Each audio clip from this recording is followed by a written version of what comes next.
quiet archive record. Tonight, we drift into the space beneath thought, where words slow down and silence begins to speak. When people ask what happens after death, they usually mean one of two things. They might mean what happens to the body and what science can say about the end of life.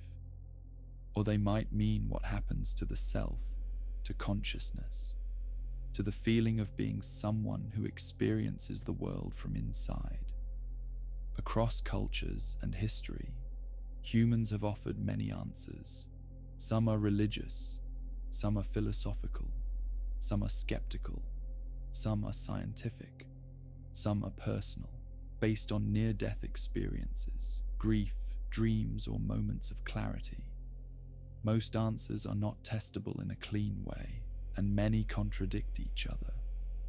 A clear way to approach the question is not to pick a single answer and defend it. It is to map the full space of possibilities, from the simplest to the strangest, and to be honest about what each possibility would imply for identity, memory, meaning, and how to live. Tonight, we map out all the possible answers to what happens after death. Begin with what we can say without debate. A human body is a living system. It stays alive only as long as circulation, breathing, and the brain's ongoing activity continue. When the brain stops functioning in a sustained way, the abilities that make up a mind stop appearing. Speech stops. Memory retrieval stops. The ability to plan and to feel stops, at least as far as anyone can observe. From the outside, death is the end of a coordinated biological process. But the question is not only about biology. The question becomes sharper when you ask, what exactly is it that could continue? There is the body. There is information about a person, like recordings, writing, and memories held by others. There is personality, which is a pattern of habits and preferences. There is memory, which is the story you can tell about your life. And there is consciousness itself, the raw fact of experience. Different after-death answers focus on different parts of this list. That is why people can talk past each other. One person says, "You live on in the people you influenced," and another hears that as avoiding the real question. Another person says, "You have an immortal soul," and a skeptic hears a claim with no evidence. So this map starts by separating the possibilities into broad families. Family 1 is the no continuation view. Death ends the individual in every meaningful sense. There is no next moment of experience, no survival of a personal self. Family 2 is continuation of influence, but not of consciousness. You do not continue as an experiencer, but your effects continue through other people, culture, and the physical world. Family 3 is continuation of information in a way that could recreate a person. This includes ideas like brain emulation, mind uploading, perfect records, or any process that can reconstruct you. Family 4 is continuation of consciousness without personal identity. Experience continues in some form, but not as the same person with the same memory. Family 5 is continuation of personal identity, meaning some version of you continues with memory and a sense of being the same self. Family 6 is a mixed or unknown category. Something continues, but the shape is unlike anything we can describe. Now walk through these families one by one. Start with the most direct answer, because it sets the baseline. The baseline answer is that death is the end. In this view, consciousness depends on the brain, and when the brain stops, experience stops. There is no hidden storage. There is no transfer. There is no next moment of experience, no survival of a personal self. This view does not require a claim about what consciousness ultimately is. It only requires that, in practice, when the brain stops, the mind stops.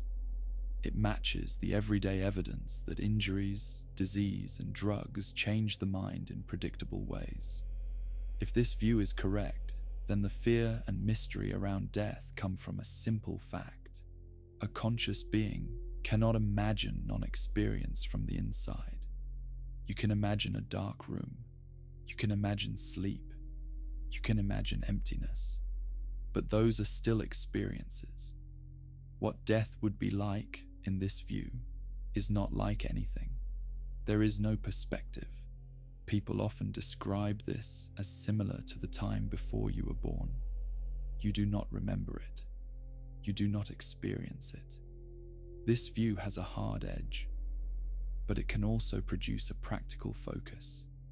If this life is the only time you will exist as an experiencer, then meaning is concentrated here. Relationships matter now. Choices matter now. There is no later. That is one possible answer. But even if death is the end of personal consciousness, influence continues. This is the second family. A person continues as a set of ripples. Every conversation changes someone. Every act of care or cruelty changes the social world. Every sentence you write can travel farther than your body. In this view, what survives is not a self, but a pattern of effects. This is not mystical. It is how causality works. Some people find this comforting because it is real and observable. Others find it inadequate because it does not preserve the first-person stream. Still, it is part of the complete map. It is the only continuation that is certain. Now move to a more technical idea, the continuation of information in a way that can recreate a person. In modern terms, this is sometimes called mind uploading, brain emulation, or digital immortality.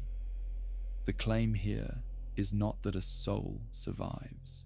It is that a mind is a pattern. If you can capture the pattern well enough, you can run it again in another substrate. This idea depends on two things.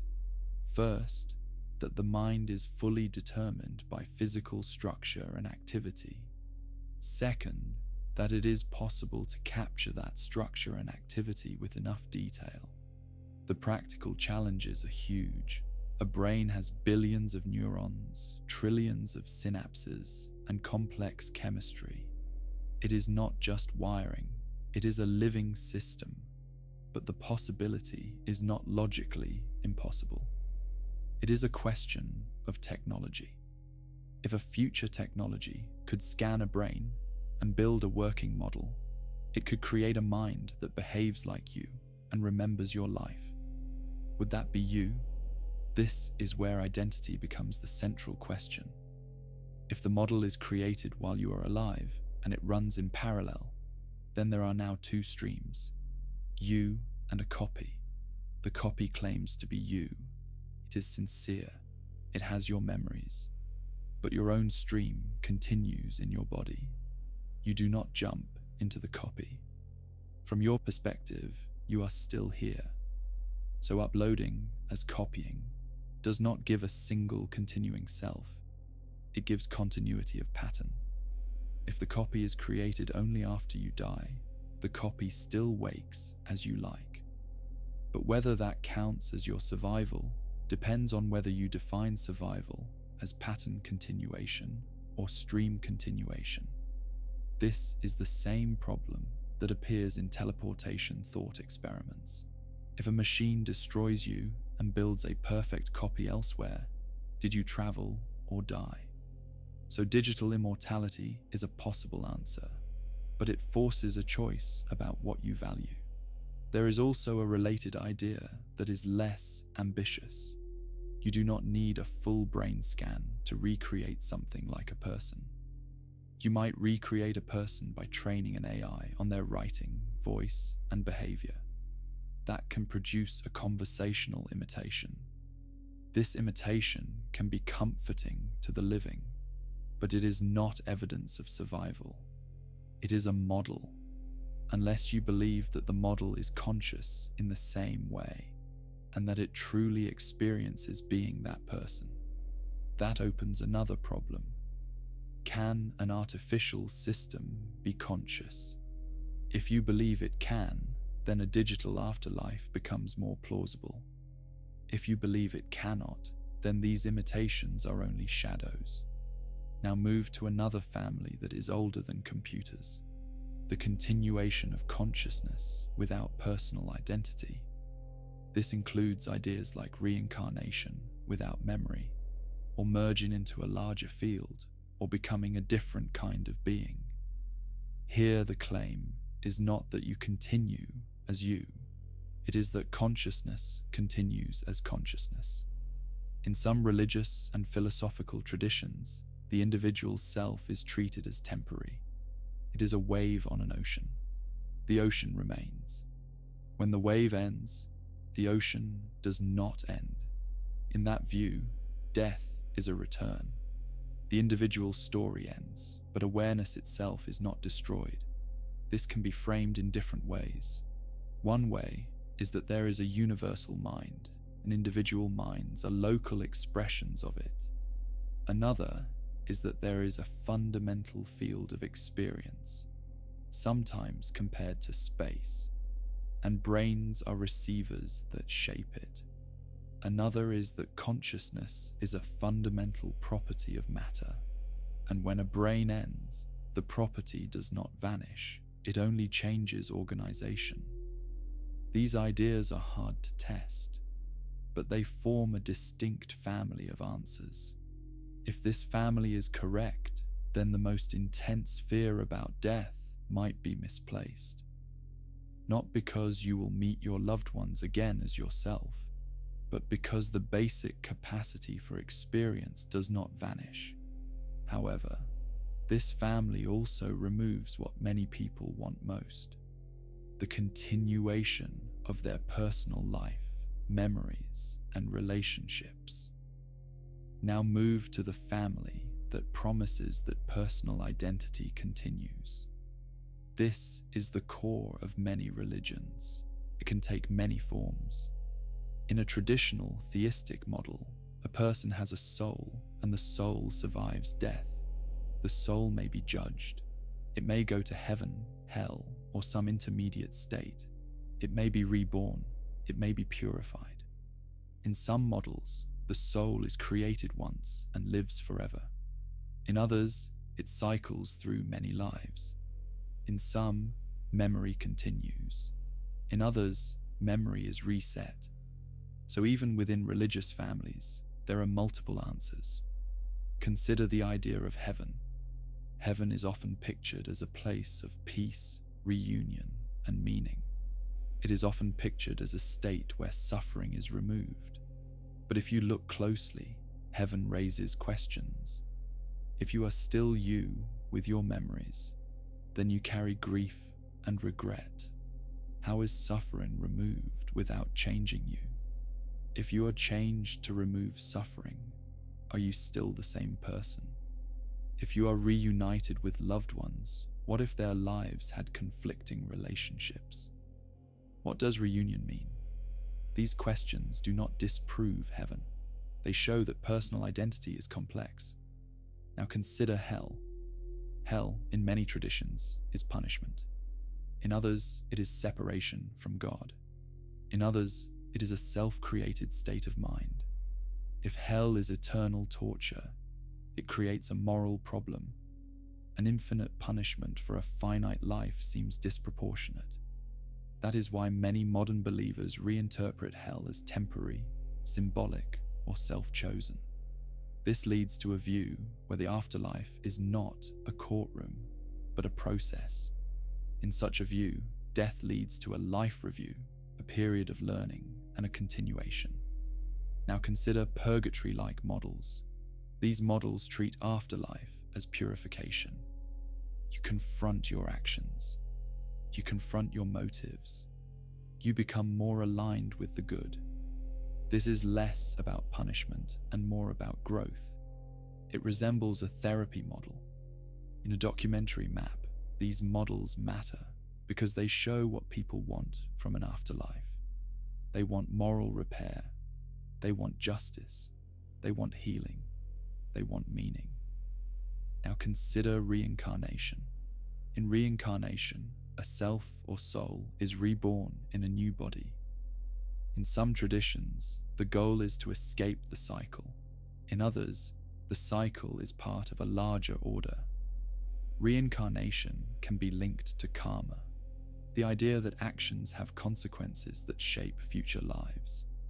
There are two major versions. One is reincarnation with memory, where you carry some memory or knowledge.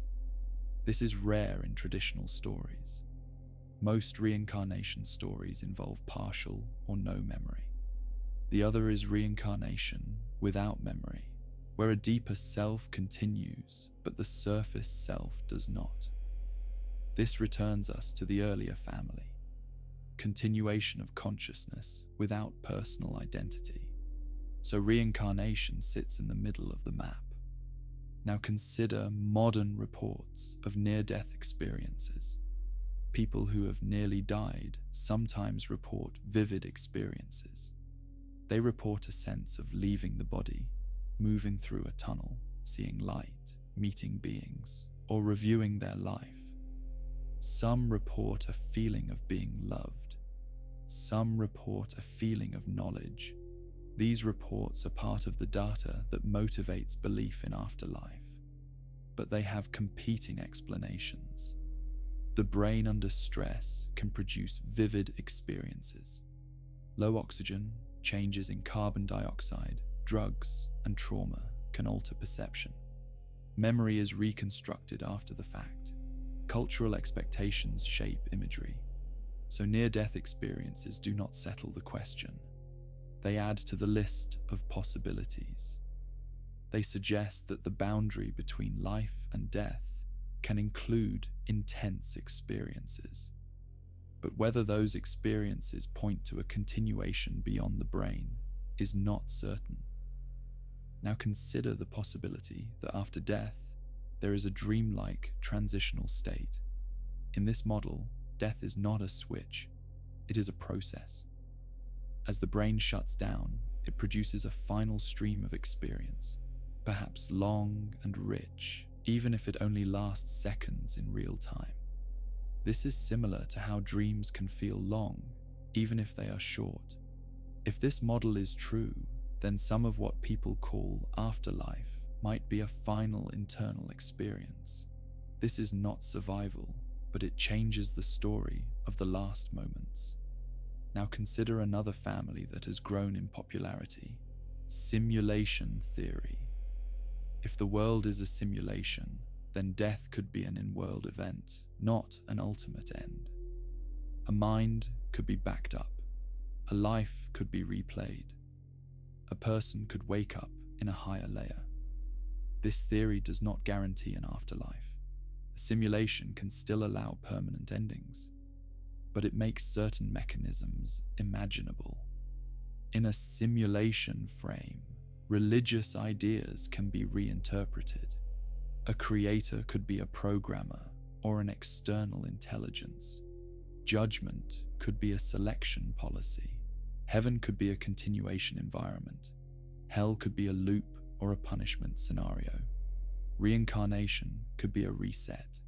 A life review could be a replay log. Again, this is not proof. It is a mapping of motifs. Now consider another idea that is not supernatural but is strange: the idea of quantum immortality. In some interpretations of quantum mechanics, there are many branching outcomes. A person might reason that in branches where they survive, their experience continues, while in branches where they die, there is no experience. So subjectively, they might never experience death. This is a controversial idea, and many physicists reject the way it is used. It depends on assumptions about identity across branches. Still, it is part of the modern after-death landscape. Now consider the idea of information recurrence. In a universe with finite states, patterns can repeat over vast times. If your mind is a pattern, then the pattern could recur. This is not a personal afterlife in any immediate sense, but it means a life like yours could happen again. Some people connect this to the idea of eternal recurrence.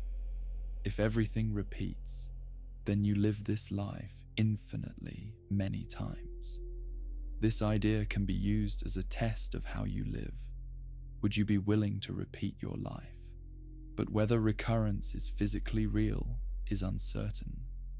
Now consider the possibility of no personal afterlife, but of a moral dimension that survives. Some philosophies treat meaning as independent of survival.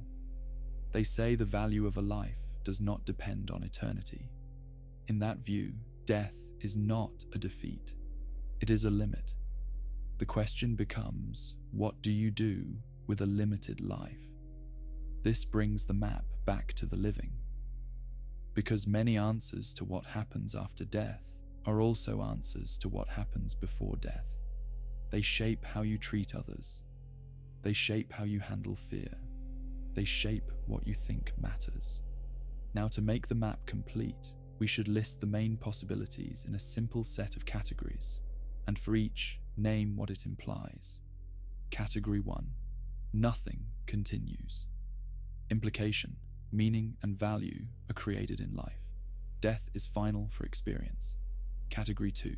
Influence continues, but experience ends.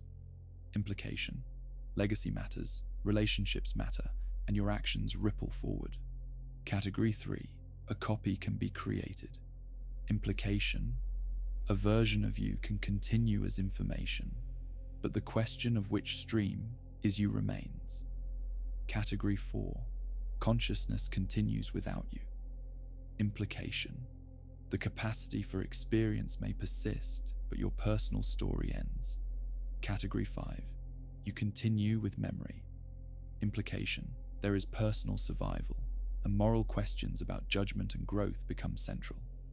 Category 6. You continue, but memory is altered. Implication, you survive in some sense, but you may not recognize it as survival. Category 7. You repeat lives. Implication, death is a reset, and life becomes a series of iterations. Category 8. You awaken to a higher self. Implication, this life is a role or a chapter in a larger identity. Category 9. You merge. Implication, individuality dissolves into a larger whole. Category 10. Something unknown. Implication, our categories fail, and the truth is outside our models. Now, which of these categories is most likely? From a strict scientific perspective, Category 1 and 2 fit current evidence best. The mind depends on the brain. When the brain ends, the mind ends. But science also has limits. It can describe correlations and mechanisms inside the world. It cannot easily answer whether consciousness has a deeper layer. So the honest stance is uncertainty. Uncertainty is not a weakness. It is a boundary.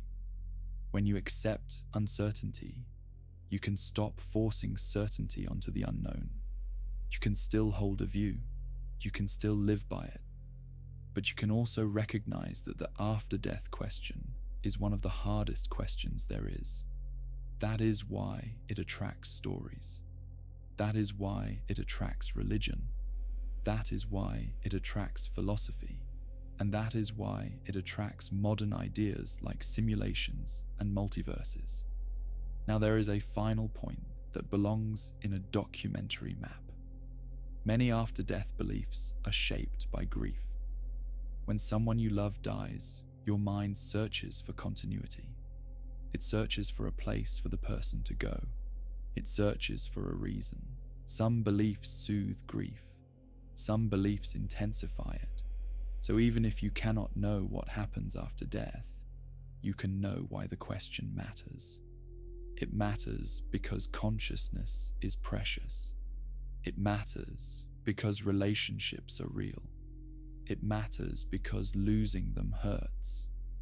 So the map is not just an abstract list. It is a response to human life. If you are looking for the most careful answer, it is this: we do not know, but we can describe the possibilities, and we can choose how to live in the face of not knowing. Some people choose to live as if this life is all there is. Some people choose to live as if a moral order exists beyond death. Some people choose to live as if consciousness is larger than the body. Some people choose to live as if love itself is what survives. Those are choices. And the fact that you can make those choices is part of what it means to be human. To keep the map honest, we should also ask, what kinds of evidence would matter, and what kinds of evidence do not? There are at least 5 kinds of evidence people bring into this question. The first is personal experience, dreams of the dead, a feeling of presence, a sudden sense of contact, a moment of meaning that arrives during grief. These experiences can feel powerful. They can change a person for life, but they are not reliable as proof because the brain can generate strong experiences under stress, and because human memory and interpretation are flexible. The second is testimony, such as near-death experiences, deathbed visions, and reports of children who claim past life memories. Testimony can be collected, compared, and evaluated. Some reports are striking, but testimony is still limited. People can be mistaken. People can be influenced. People can exaggerate, and the world contains many coincidences. The third is physical evidence, such as claimed mediumship with verifiable information, claimed hauntings with measurable anomalies, or claimed survival of information beyond the brain. This is the kind of evidence that would matter most if it were strong. But strong, repeatable evidence is rare, and many claimed cases collapse under controlled investigation. The fourth is theoretical evidence, arguments about what consciousness is or what physics allows. This can change what you think is possible, but possibility is not reality. A theory that allows something does not show it occurs. The fifth is practical evidence from neuroscience. What happens to the mind when the brain is changed? This evidence is strong in one direction. The mind is tightly linked to the brain. So any afterlife claim has to fit this link, either by explaining how consciousness can detach, or by explaining how a deeper system can recreate it. Now, if we are mapping possibilities, it helps to group them by how they treat the connection between mind and brain. Group 1. The mind is produced by the brain. In this view, an afterlife would require duplication of the brain process, or a reversal of death. Group 2. The mind is not produced by the brain, but expressed through it. In this view, the brain is a filter or interface, and consciousness can exist without it. Group 3. The mind is a hybrid. Part of it is local to the brain, and part of it is tied to a deeper layer. In this view, something can continue, but not necessarily in the same form. Now go deeper into the main answers and describe what they would feel like from the inside, because the question most people carry is not only what happens, but what it would be like. Start again with the end view. If nothing continues, there is no inside to describe. The last moment of awareness is the last moment. This makes the final moments important, but it does not imply they are dramatic. Many deaths are quiet. Many are confused. Many are painful. Many are peaceful. Medicine can reduce suffering. Family can reduce fear. In the end view, the story ends where it ends. Now consider a transition view. In this view, the last phase of dying produces a final experience. It could be a life review. It could be a dreamlike sequence. It could be a sense of peace or panic. It could be nothing at all if consciousness fades gradually. This view does not require an afterlife beyond the brain. It only requires that the brain does not shut off like a light. Some researchers think this is plausible because dying involves waves of activity and complex chemistry. If this view is correct, then some reported experiences near death could be real experiences generated by a brain in transition. Now, consider the memory restoration view. In this view, death is the end of one run, but a system restores the mind later. From the inside, this would likely feel like an instant, the last moment of life, then the next moment in a new setting. The gap would not be experienced. This is how sleep feels. You do not experience the hours. You experience waking. The difference is that sleep is a pause in the same body, while restoration could be a new instantiation. But from the inside of the restored mind, it would still feel like waking. Now consider the reset view. In this view, death triggers a new life, perhaps in another body with no memory. From the inside, you do not experience death as a bridge. You experience a new childhood, a new world. If there is no memory, you cannot confirm continuity. So the question becomes, is there a deeper self that continues, even if the surface mind resets? This view aligns with many reincarnation traditions. It also aligns with some modern simulation reset ideas.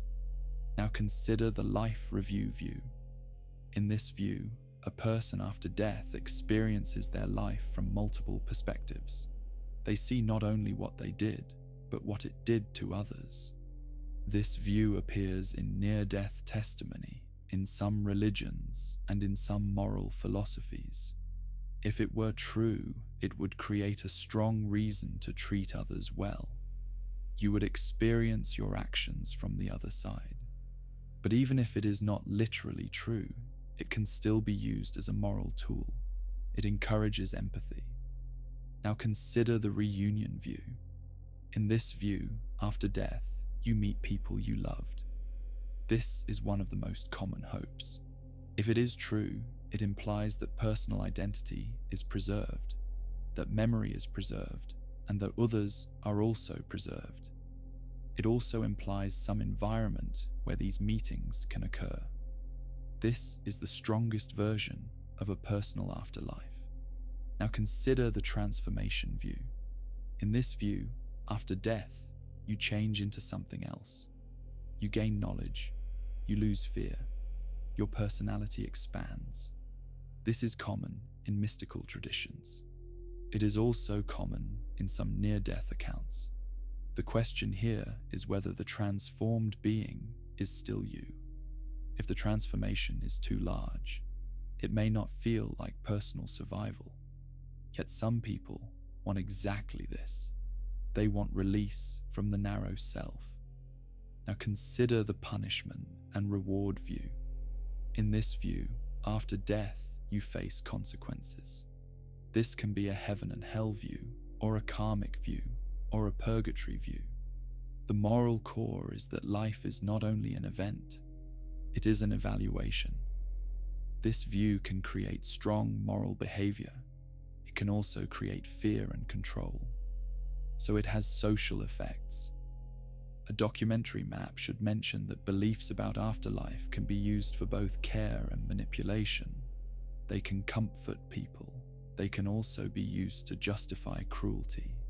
They can be used to keep people obedient.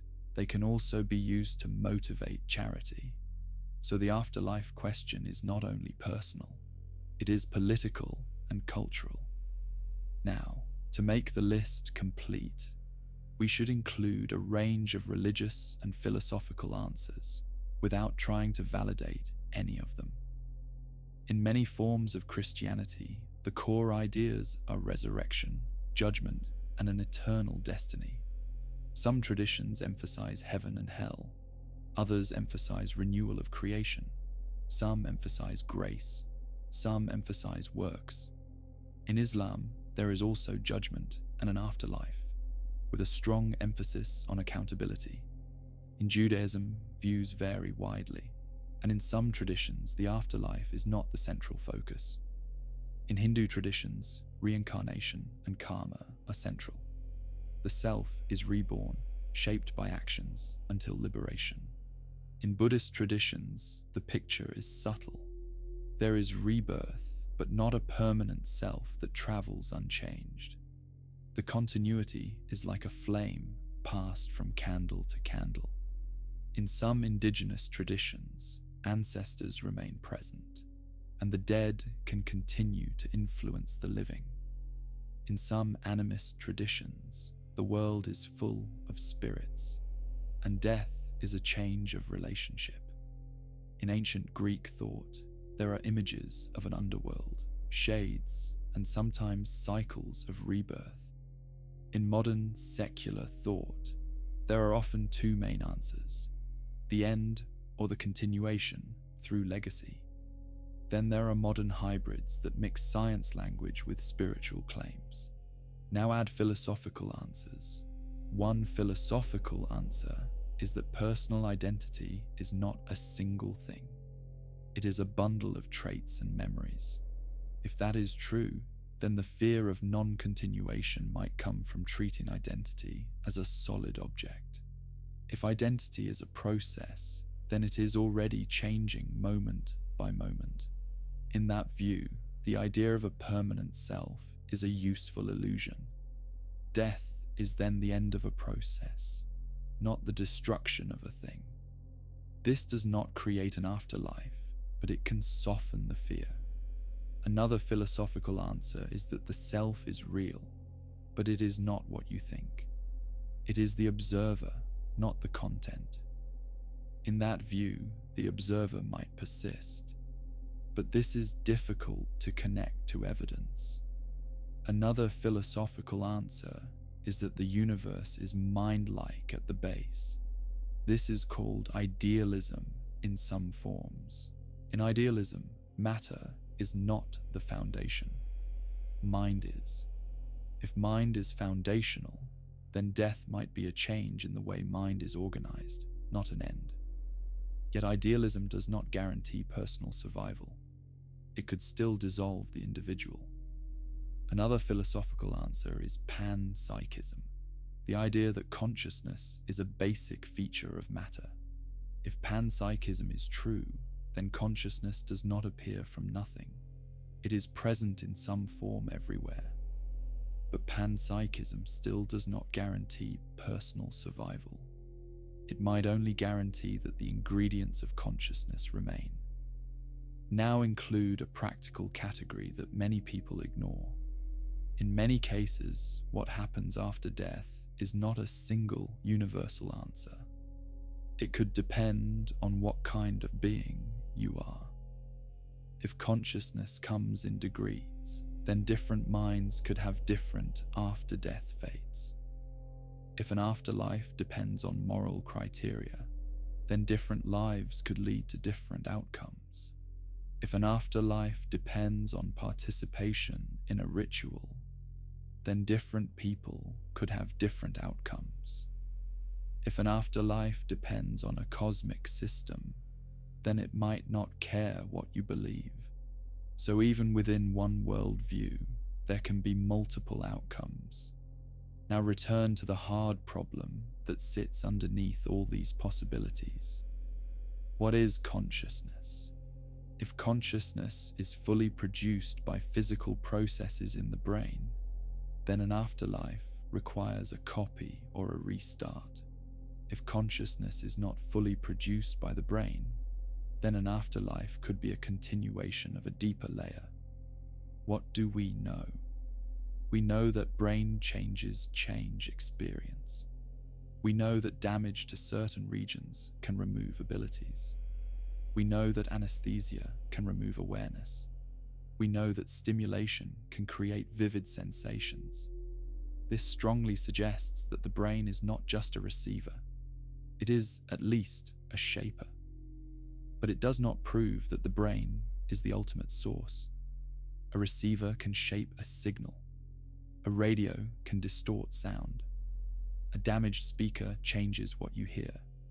So the evidence fits both production and filter models.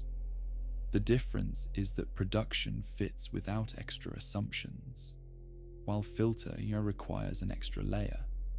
So a careful map should say this. The simplest explanation is that consciousness is produced by the brain. More complex explanations are possible, but they require more claims. Now, why do people continue to believe in complex explanations?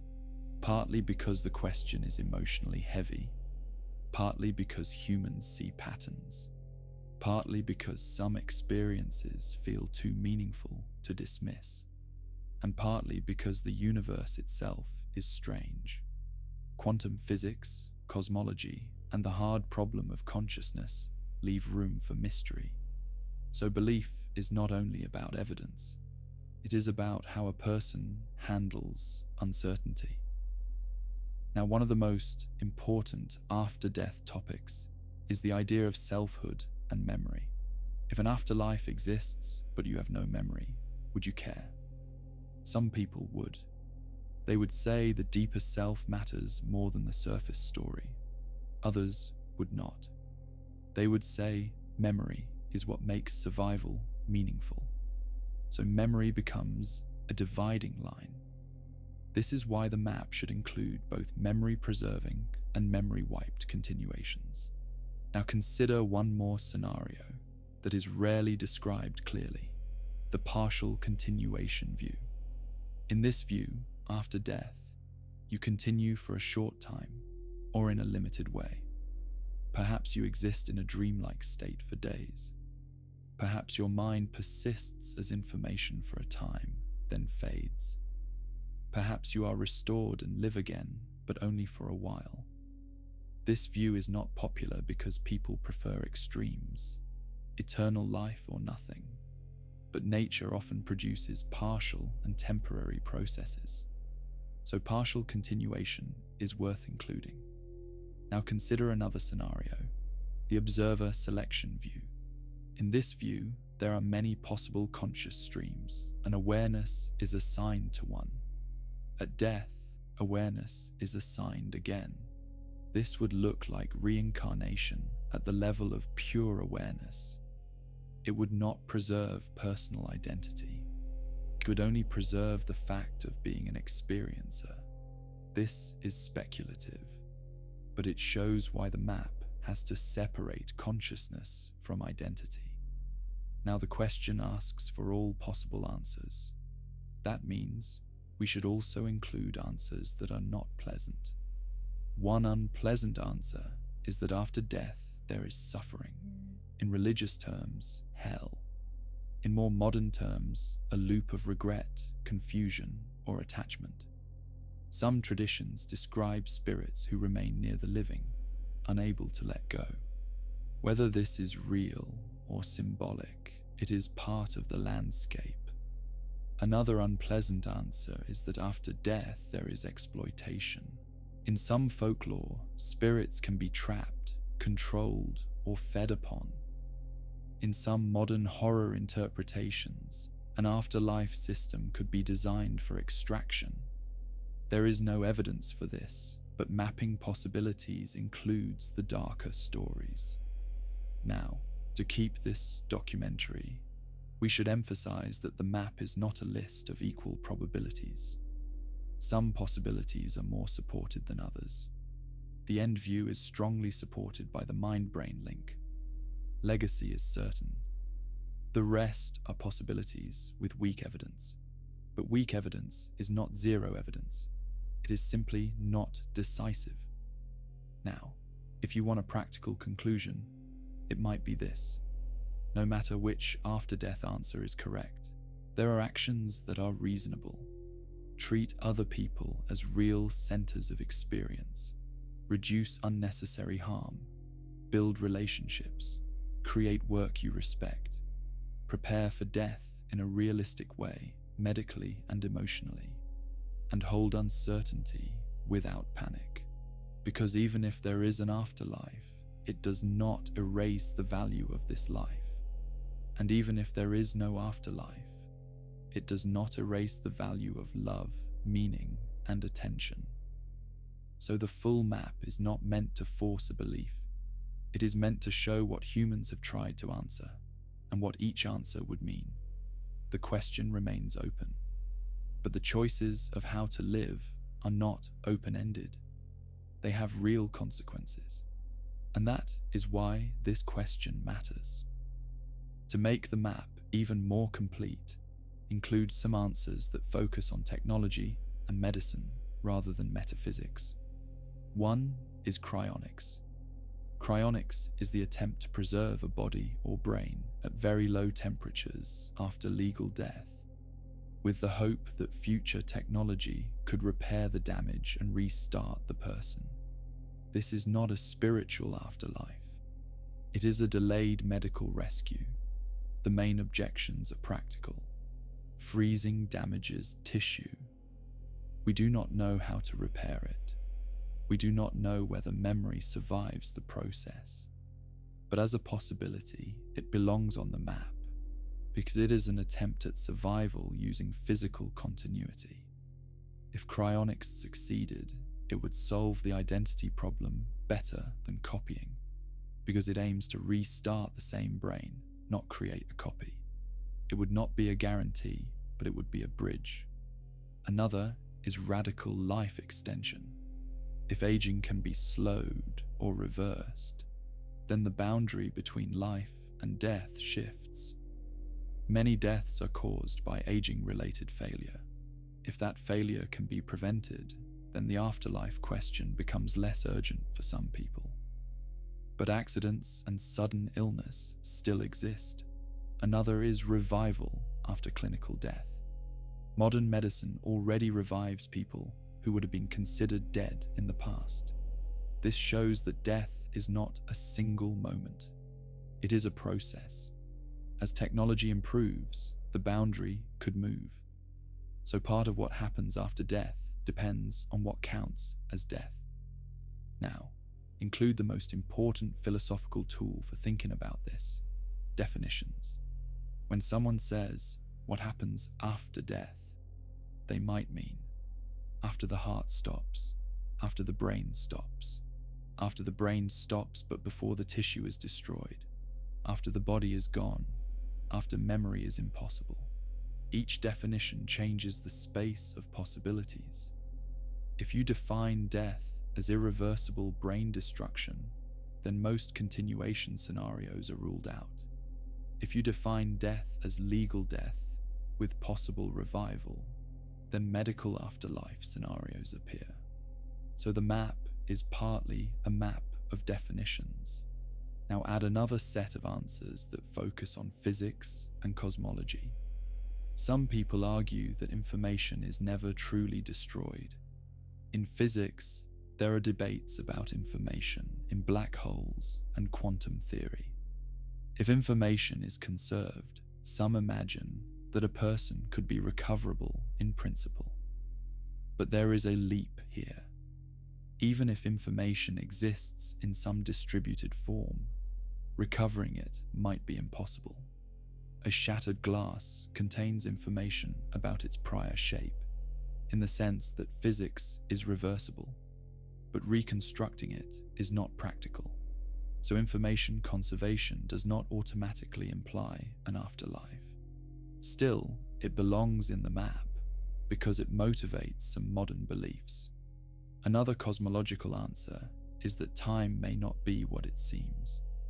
In block universe views of relativity, all moments exist in a four-dimensional structure.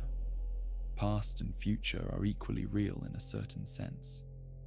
In that view, a life does not vanish. It is a segment of space-time. This does not create a future experience after death, but it can change the feeling of loss. The moments existed.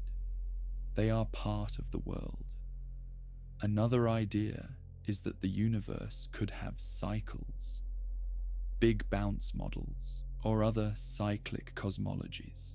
If cycles exist, then patterns might recur. Again, this is not personal survival, but it is a way the universe could repeat. Now, return to identity, because it is the biggest barrier to clear thinking. Most people carry an intuitive belief that there is a single inner point that must be preserved for survival. But the brain may not work like that. The brain is a network. It does not have one location where the self sits. It has many systems that create a sense of continuity. So the feeling of a single inner point may be a constructed experience. If that is true, then survival might not require a special inner object to be preserved. It might only require that a future mind state is connected to the past in the right way. This is why many philosophers treat identity as a relation, not a substance. If identity is a relation, then a copy with the same memories might count as survival. If identity is a substance, then copying is not survival. These are two different answers to what you are. Now, link this to the strongest version of religious survival, the soul. A soul is often defined as a non-physical essence that carries identity across change. If a soul exists, it solves the identity problem. You continue because you are the same soul. The difficulty is that we do not have a clear method to detect a soul. We do not have a clear mechanism for how a non-physical soul interacts with the physical brain. This is the classic mind-body problem. So the soul answer is powerful in what it offers, but weak in what it can prove. Now consider a middle answer, the emergent self. In this view, the self emerges from the brain, but it is still real as a pattern. The pattern can be stable over time, even as the parts change. This is like a whirlpool. The water changes, the shape persists. In this view, death ends the whirlpool. But if the pattern can be created again, the whirlpool can appear again. So survival becomes a question of whether the pattern can reappear with the right links. Now include one more answer that many people hold quietly, the mystery answer. This is the view that the truth is unknown, but that reality is deeper than we can describe. In this view, after death is not necessarily nothing. It is also not necessarily any human story. It is unknown. This is often the most emotionally stable position because it holds uncertainty without forcing a conclusion. Now, if the episode title is All Possible Answers, the last thing to include is a compact list that listeners can remember. Here is the map in one final pass.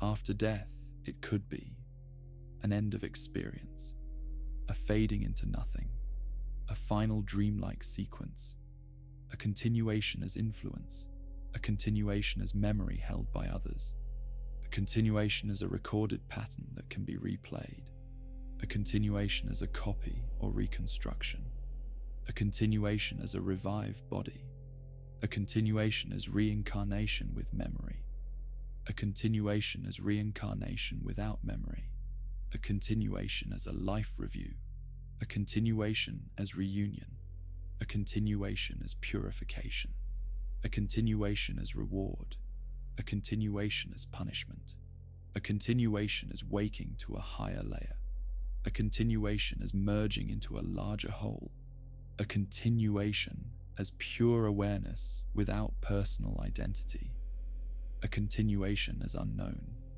This list is not meant to make all answers equal. It is meant to show what humans have tried to say when they face the same boundary. and it is meant to show how each answer changes the meaning of a life. If death is the end, then love is precious because it is temporary.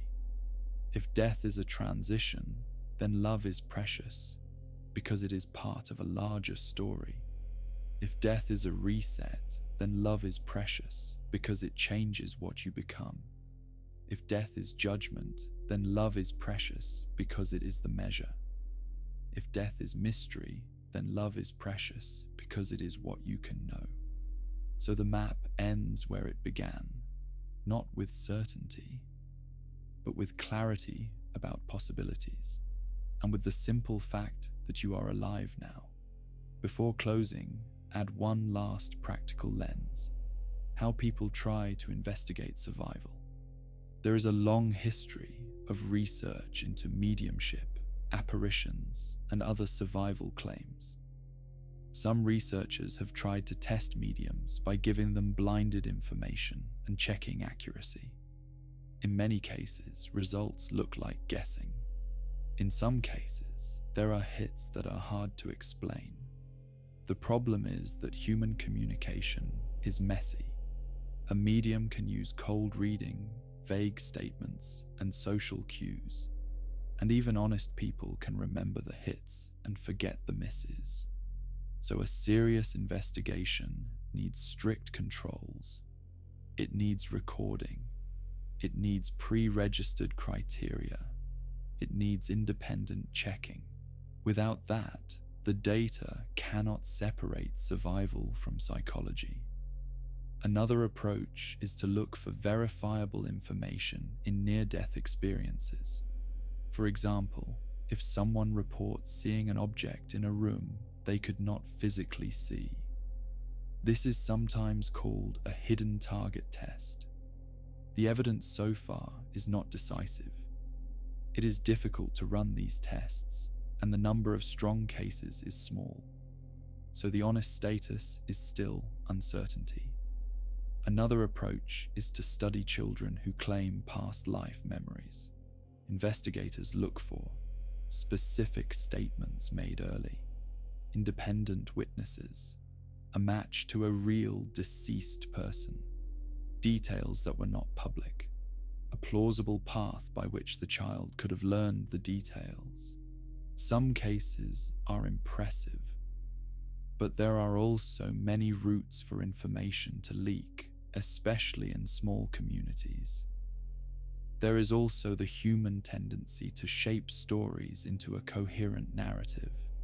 So again, these cases do not settle the question. They only keep it open for some people. Now include a skeptical lens that is not hostile. It is simply careful. When you evaluate an afterlife claim, ask, is there a simpler explanation? Is the claim testable? Is it repeatable? Does it rely on one story or many? Does it change with culture? Does it have incentives like money or attention? Does it ask you to ignore what we know about the brain? A careful map uses these questions to place claims on a spectrum. Some claims are pure metaphor, some are personal hope, some are social tradition, some are attempts at evidence. Now, the last thing to say is that many answers to what happens after death can coexist in one person. A person can believe that death ends the body. They can also believe that love continues through influence. They can also hold a quiet hope for reunion. They can also admit uncertainty. Human belief is not always a single system. It is often a set of layers. So the question, all possible answers, is also a question about human life.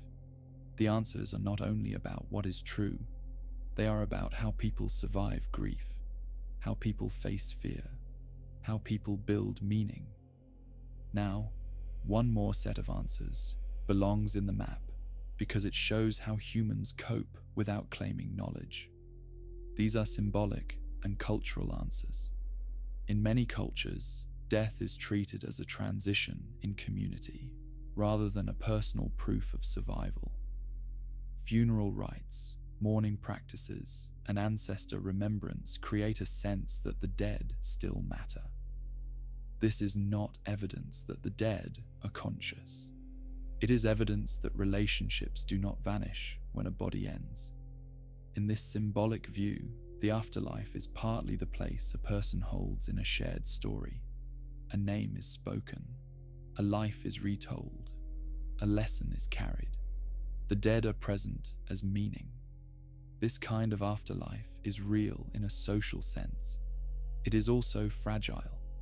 It depends on memory and on culture. So it pushes a practical question back onto the living. What story will remain after you? What kind of person will you be remembered as? What will you leave that helps others? These questions are not metaphysical. They are concrete. Now consider another modern answer that is half symbolic and half technical. The idea of recorded presence. A person can leave behind video, audio, writing, and data. In the future, a model could be built that speaks in their voice, answers questions, and imitates their personality. This might become common. If it does, many people will treat it as a kind of afterlife. But whether it is a real afterlife depends on consciousness. If the model is not conscious, it is a sophisticated memorial. If it is conscious, it might be a new being that begins with the person's pattern. Either way, it shows that the line between memory and survival can blur. Now return to the biggest tension in the whole map. Most people want two things at once. They want survival, and they want justice. Survival without justice can feel empty.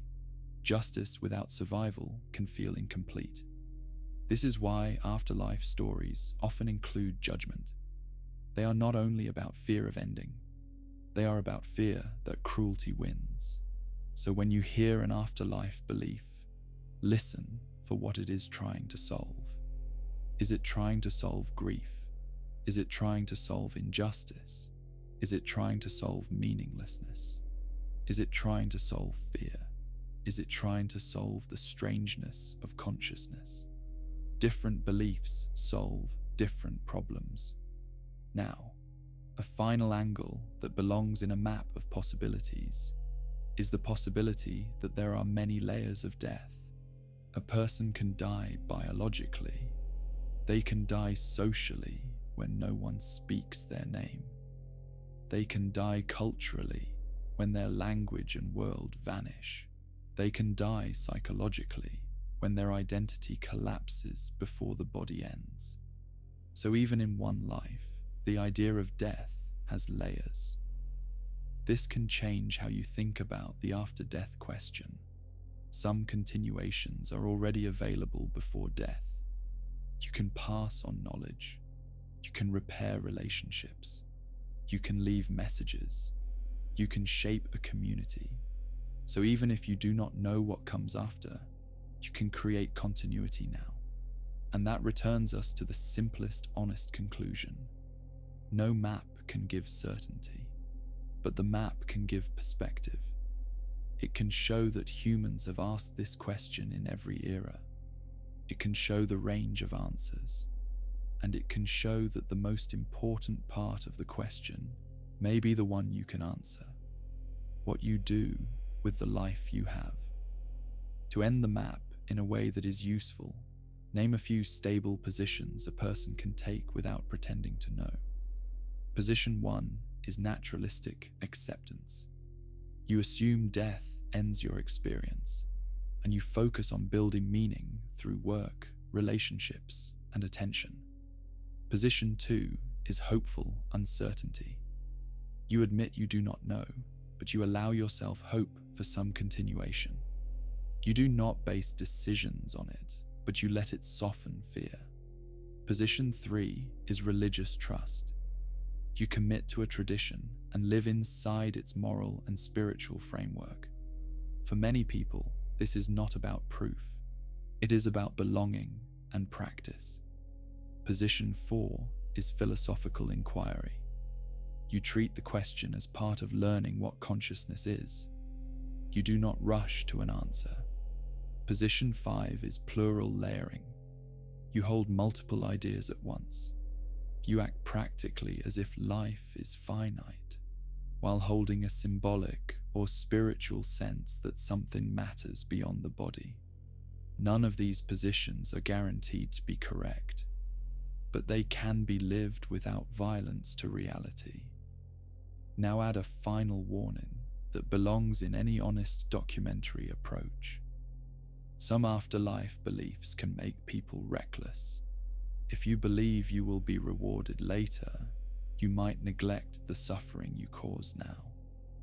If you believe the world is only a test, you might excuse cruelty as part of a plan. If you believe you cannot die, you might take dangerous risks. So any afterlife belief should be held with responsibility. Whatever happens after death, other people are alive now. Their pain is real, their needs are real. So the safest moral rule is simple. Live as if this life matters, because it does. And if there is more beyond it, then the way you lived will still be part of what you carry. One last practical note. People often ask for the single best answer, but the best answer might be the one that helps you face death without distorting life.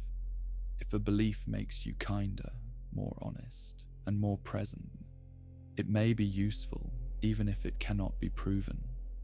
If a belief makes you cruel, fearful, or detached from reality, it is dangerous even if it comforts you. So when you think about what happens after death, also watch what the thought does to you. Does it push you to repair relationships? Does it push you to tell the truth? Does it push you to waste less time? Does it push you to treat others as real? Those are the best outcomes of the question. And if you are listening to this because you are grieving, then this is also true. Grief is not only sadness, it is love that has nowhere to go. No theory can remove that, but a good map can give you something solid to hold. It can remind you that the question is ancient, that many people have stood in the same place, that no one has perfect certainty, and that, even with uncertainty, life can still be meaningful. So the question remains open, but your next action is not open. You still choose what you do in the next hour. You still choose how you treat the people near you. And that is where meaning is built. If you want the most neutral summary of the entire map, it is this. We have strong evidence that the mind depends on the brain. We have limited evidence, mostly testimonial, that some people experience events that feel like contact or continuation. We have many philosophical arguments about what consciousness could be, but no final agreement. We have many religious traditions that offer structured answers, but no shared proof. We have emerging technologies that could change the boundary between life and death, but no guarantee. So the complete answer is not one sentence.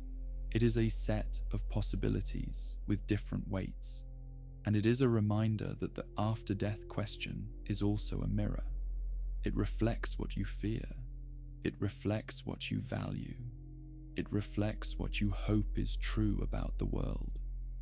So the map does not end by telling you what happens. It ends by showing what humans can responsibly say. Some things are known, some things are unknown, and some things may remain unknown. In the meantime, the healthiest approach to this question is usually a mix of honesty and humility. Honesty means admitting what we can and cannot show. Humility means accepting that our minds can be fooled, especially by fear and grief, and also accepting that reality can be stranger than our current models. This balance avoids two common traps. The first trap is false certainty, where a person claims to know the afterlife in detail and uses that claim to control others.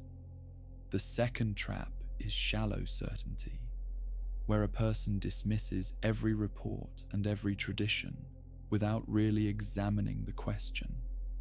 A serious life can hold uncertainty without panic, and a serious mind can examine evidence without becoming obsessed. So when you hear a claim about what happens after death, it is reasonable to ask for clarity.